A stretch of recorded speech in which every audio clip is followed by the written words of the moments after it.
नमस्कार, मी राज साने. नमस्कार, मी शबनम. TV1 मराठीमध्ये आपल्या सर्वांचं स्वागत आहे. धावडवाडी तालुका जत जिल्हा सांगली येथील मुक्ताई सुपर बाजार ग्राहकांची पहिली पसंती. धावडवाडी तालुका जत जिल्हा सांगली येथे सर्वसामान्य नागरिकांना जीवनावश्यक वस्तू योग्य दरात उपलब्ध व्हाव्यात व त्यांचा वेळ व पैसा या दोन्ही गोष्टीची बचत व्हावी यासाठी माननीय दादा घोदे यांनी मुक्ताई सुपर बाजारची सुरुवात केली असून या ग्राहक बाजारात नागरिकांची दिवाळीनिमित्त मोठी गर्दी वाढत आहे. धावडवाडी तालुक्यात जत येथे सुरू झालेल्या या बाजारात खरेदी करण्यासाठी कुंभारी, धावडवाडी, हिवरे, बाज, जांभूळवाडी, प्रतापपूर, कोसारी, कंटी, बागेवाडी या परिसरातील अनेक नागरिक गर्दी करताना दिसत आहेत. या बाजारमध्ये निवडक व स्वच्छ किराणा साहित्य, सर्वसामान्य गोरगरिबांना परवडेल अशा वस्तू या बाजारात आहेत. सर्वसामान्य नागरिकांना योग्य दरात व चांगल्या प्रतीचा माल मिळावा या हेतूने मार्केट सुरू केले आहे. या बाजारच्या माध्यमातून तांदूळ महोत्सव, आंबा महोत्सव, भाजीपाला महोत्सव असे अनेक वेगवेगळे महोत्सव येत्या वर्षभरात या ठिकाणी राबविण्यात येणार आहेत. वेगवेगळे कार्यक्रम घेऊन चांगली सेवा उपलब्ध करून देणार असल्याची माहिती या बाजारचे मालक माननीय दादा घोदे यांनी यावेळी दिली.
नमस्कार, मी मनोहर पवार. TV1 मराठीमध्ये सर्वांचं स्वागत आहे. आपण आलो आहोत धावडवाडी तालुका जत जिल्हा सांगली येथील मुक्ताई सुपर बाजारमध्ये. गेल्या 5 ते 6 महिन्यापूर्वी हा बाजार या ठिकाणी सुरू केलेला आहे. धावडवाडी व परिसरातील 8 ते 10 गावासाठी लोकांची सेवा करण्यासाठी हा बाजार या ठिकाणी सुरू केलेला आहे. निवडक माल व अतिशय दर्जेदार व चांगल्या कंपनीचा माल सर्वसामान्य जनतेपर्यंत पोचवावा यासाठी श्री घोदेसाहेब यांनी हा बाजार या ठिकाणी सुरू केलेला आहे. सध्या दिवाळीच्या निमित्तानं या बाजारमध्ये हळूहळू गर्दी वाढत आहे.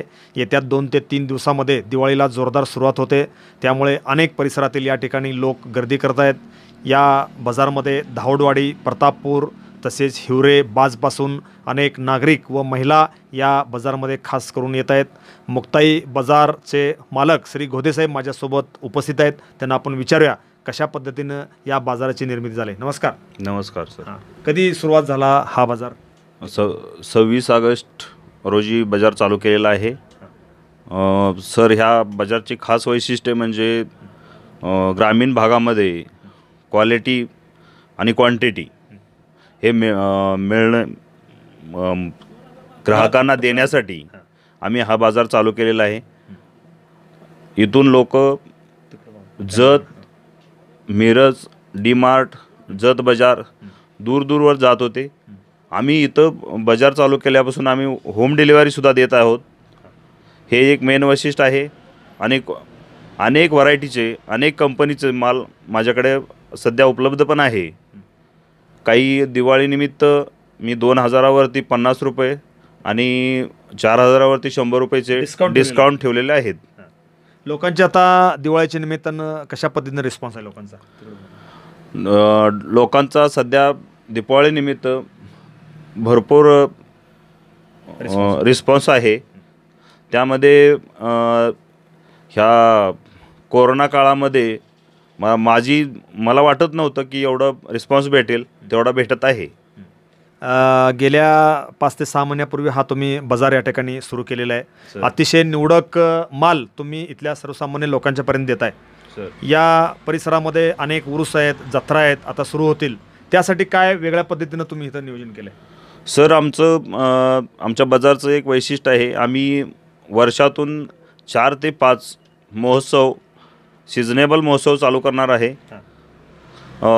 जास्तीत जास्त ग्राहकांना ज्या लागणाऱ्या सुविधा आहेत त्या जाग्यावर भेटल्या पाहिजेत. आपलं हे पहिलं लक्ष राहील. त्यानंतर जे मार्केटमध्ये ज्या नवीन प्रोडक्ट आहेत ते आल्यानंतर पहिलं आपण मागवून ग्राहकापर्यंत पोचवायचा प्रयत्न करू. थेट जे मुंबईपासून असो किंवा पुण्यापासून जे मार्केटमध्ये जो अवेलेबल वेगवेगळे प्रॉडक्ट आहेत थेट जत तालुक्यासारख्या या दुष्काळी भागातील गावगाड्यापर्यंत पोचलं पाहिजे, यासाठी तुम्ही या माऊली सुपर बाजारच्या निमित्तानं या ठिकाणी सुरुवात केलेली आहे. गेल्या 6 महिन्यापासून अनेक लोकसुद्धा या ठिकाणी येणार आहेत. या बाजारच्या माध्यमातून तुम्ही चर्चा केल्याप्रमाणे तांदूळ महोत्सव असो किंवा आंबा महोत्सव असो किंवा वेगवेगळे महोत्सवही घेणार आहे तुम्ही. त्या निमित्तानं काय सांगता येईल तुम्हाला? महोत्सव ह्यामध्ये दर्जेदार वस्तू महोत्सव घेण्याचं पाठीमागचं कारण म्हणजे दर्जेदार वस्तू, त्यामधली माहिती लोकांना, ग्रामीण भागामध्ये जास्त लोकांना माहिती नसते. काय प्रोडक्ट असे आहेत शहरातच वापरले जातात, ते शहरातले प्रोडक्ट आमच्या बाजार थ्रू आम्हाला ग्रामीण भागामध्ये पोचवायचे आहेत, त्याची माहिती करून द्यायची आहे लोकांना, म्हणून आम्ही महोत्सव ठेवत आहे. लॉकडाऊन असो किंवा कोरोनाच्या निमित्तानं मुंबई पुण्याचे अनेक लोक आता हळूहळू खेडेगावाकडे आलेले आहेत. धावडवाडीसह परिसरातील अनेक गावातील लोक इथं आलेले आहेत. त्या लोकांना मुंबई पुण्यासारख्या ठिकाणी जे बाजारमध्ये वस्तू मिळत होत्या त्या वस्तू इथं आता सुरू केल्या तुम्ही. हां सर. त्या निमित्तानं काय सांगता येईल तुम्हाला? नाही, जे शहरामध्ये मुंबई, पुणे, दिल्ली कुठेही बाहेरची जी लोक आहेत शहरगावात राहून आलेले आहेत शहरामध्ये, त्याच सुविधा आम्ही ग्रामीणमध्ये द्यायला चालू केलेलं आहे. त्यानिमित्तानंच हा बाजार खोललेला आहे की शहरामधल्या सुविधा जाग्यावर लोकांना मिळतील ह्याची व्यवस्था केलेली आहे. आता या ठिकाणी राष्ट्रीय महामार्ग सुरू झालेला आहे गुहागर ते विजापूर. त्यामुळं या ठिकाणी हळूहळू मोठ्या प्रमाणात वाहनांची वर्दळ वाढत आहे. त्यामुळं तुम्ही बाजारच्या माध्यमातून काही फळं विक्रीसाठी ठेवणार आहे तुम्ही. त्यामध्ये सफरचंद असो, द्राक्षे असो, बेदाणे असो, त्यानंतर देशी केळे असो, ह्या पद्धतीनं काय तुम्ही दालन सुरू करणार आहे का? हां सर, तो माझा प्लॅन आहे. पूर्ण फळे, त्यानंतर कोल्ड्रिंक्स वगैरे, रस, उसाचा रस असेल, भाजीपाला असेल, ह्या सुविधा हायवेच्या माध्यमातून आपल्याकडे येणारे जे ग्राहक आहे किंवा जातेवेळी हायवेने जाणारे जे ग्राहक आहे, जे लोक आहेत, त्यांना कुठल्या अडचणी येऊ नयेत असे प्रोडक्ट आम्ही तयार इथं करून देणार आहे. ओके, धन्यवाद. हे होते माझ्या समवेत मुक्ताई सुपर बाजारचे मालक श्री घोदेसाहेब. त्यांनी अतिशय चांगली माहिती या ठिकाणी सांगितलेली आहे. येत्या दिवाळीनंतर ते या ठिकाणी वेगवेगळे फळं विक्रीसाठी या ठिकाणी ठेवणार आहेत. तसेच रसवंती ग्रह जो देशी रस आहे तो रस विक्रीसाठी या ठिकाणी ठेवणार आहेत. तसेच वेगवेगळा जो भाजीपाला आहे, एकाच ठिकाणी भाजीपाला, फळं विक्री, त्यानंतर किराणा बाजार या सुपर बाजाराच्या माध्यमातून लोकांना मिळाला पाहिजे। जे पुणे मुंबईचे जे ग्राहक आहेत, ज्यांना तिथं जो माल मिळत होता तो या मुक्ताई सुपर बाजारमध्ये मिळावा यासाठी त्यांचा प्रयत्न सुरू आहे। या दिवाळीनंतर वेगवेगळे या ठिकाणी महोत्सवसुद्धा या ठिकाणी ते सुरू करणार आहेत। त्यामध्ये तांदूळ महोत्सव असो किंवा आंबा महोत्सव असो किंवा चिक्कू महोत्सव असो, तसेच भाजीपाला महोत्सव असो, असे वेगवेगळे महोत्सव करून जास्तीत जास्त लोकांना चांगली सोयीसुविधा कशा पद्धतीनं देता येतील यासाठी त्यांचा या मुक्ताई बाजारच्या निमित्तानं प्रयत्न सुरू आहे। इथून पुढच्या काळामध्ये सुद्धा या ठिकाणी ते वेगवेगळे निवडक जो माल आहे तो लोकांच्यापर्यंत पोहोचण्यासाठी त्यांचा प्रयत्न सुरू आहे। Manohar Pawar, TV1 Marathi news, Dhavadwadi.